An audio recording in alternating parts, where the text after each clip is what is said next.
So I want to cut a pants, a trouser, free trouser. It's going to be very free on the body, like the baggy we see people wear today. So I want to use length 40, using length 42, length 42. I'll put extra 1 inches to fold inside. So for the tie, I'll be using let me use 11. Then in between the full length and the length at the point where I measure the tie, I'll put my tape rule across it. I'll divide it by 2. I am getting like 30.5. 30.5. So that's like a 15. I'm taking 15 and a half, 15 three quarters. 15 three quarter. Then at this point I mark, I'll measure another 2 inches upward towards the flap.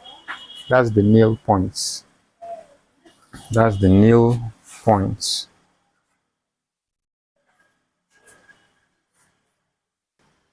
So after doing that, I'll put my ruler across those lines and mark them. Okay.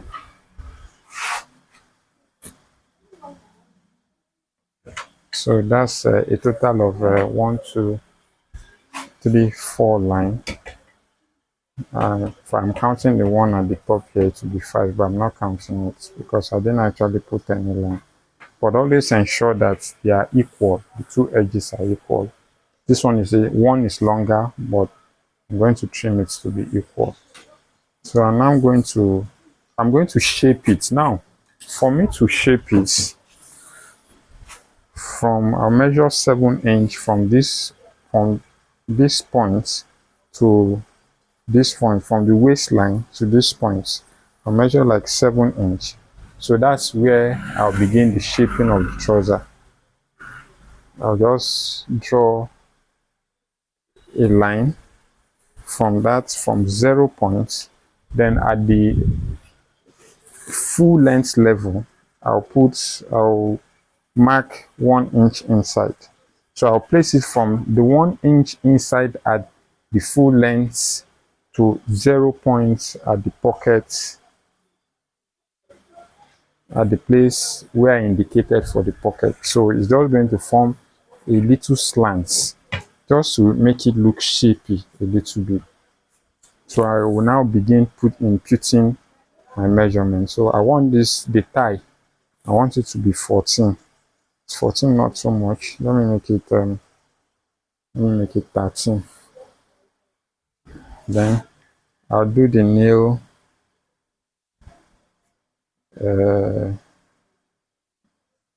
11. Then the base here too, I'll do it 11 as well. 11. Okay, so I'll now join those lines together. I'll join those lines together.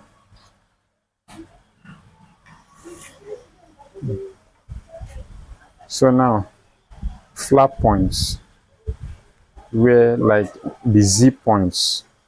So from these points where I mark the tie, I'm going to mark 2 inches inside. I just put my ruler and join it to the waistline. So then I'll curve this place. So that's all. As simple as that. So I'll cut it off.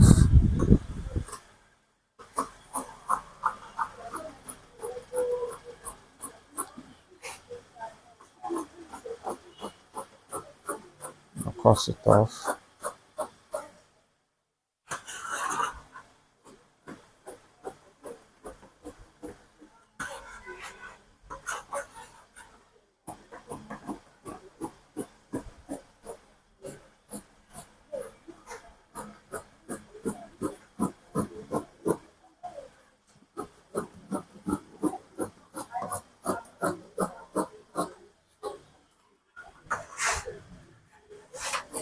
Mhm. Okay, so that's it. Now remember that I did not have any sewing allowance. So the back is where all the sewing allowance will be added. All the sewing allowance will be added at the back when I am cutting the back side.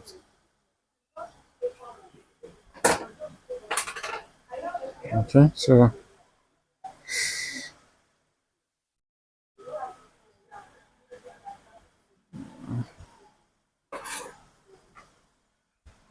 okay, so as simple as this.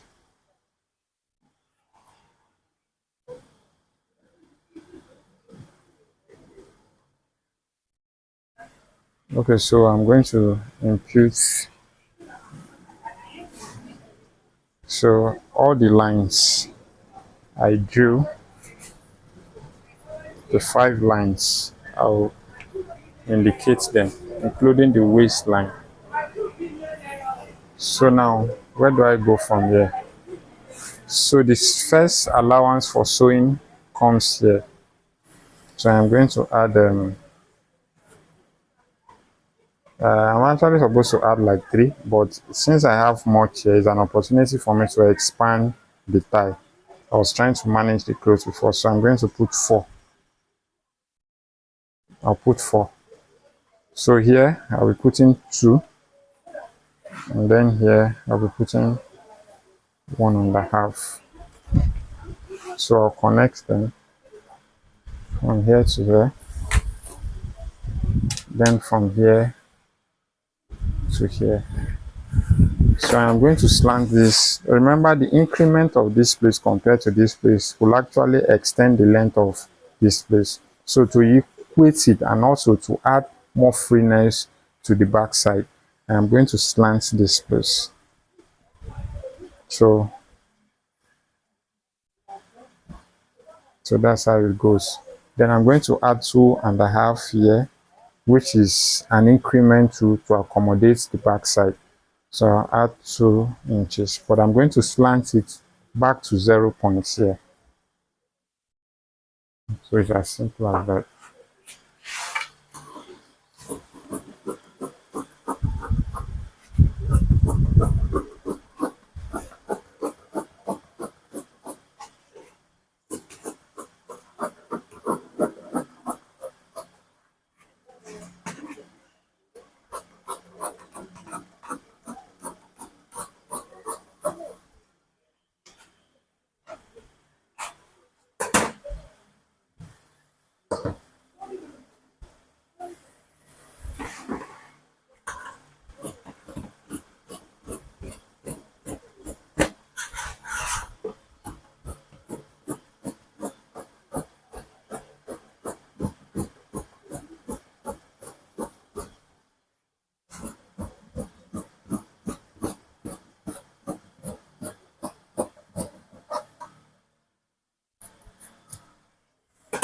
You see, so the back and the front is ready.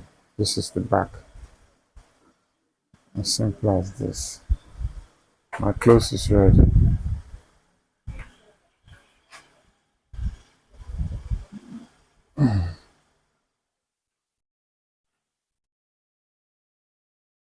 Clothes is ready. So what next? Um, I want to cut the pocket and the band. I think the first thing I should remove is the band. When you are removing the band, you actually ensure that this stretchy side is what you use as your length. The stretchy side is what you use as your length. 4 inch as wideness is fine. 4 inch as wideness is fine.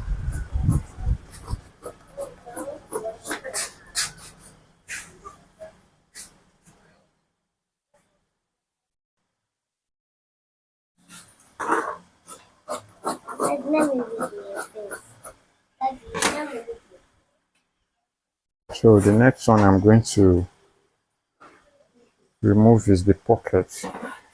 So that's like 14 by 7.